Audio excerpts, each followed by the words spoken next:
નમસ્તે ખેડૂત મિત્રો, આજના વિડીયોની અંદર આપણે જોશું કે ગુજરાતની તમામ માર્કેટયાર્ડની અંદર એરંડાના કેવા ભાવ બોલાઈ રહ્યા છે।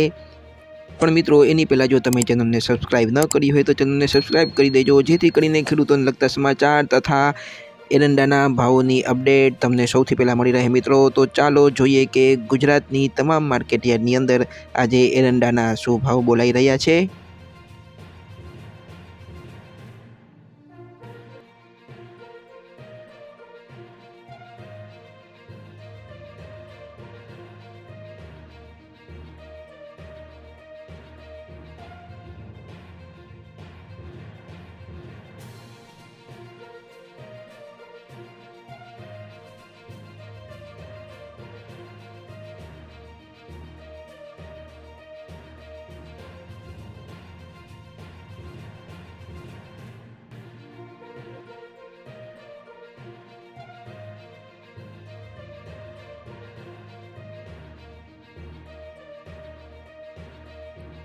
તો મિત્રો ચેનલને સબસ્ક્રાઇબ કરવાનું ભૂલતા નહીં। આપણે મળશું આવતા વિડીયોમાં, ત્યાં સુધી જય જવાન જય કિસાન।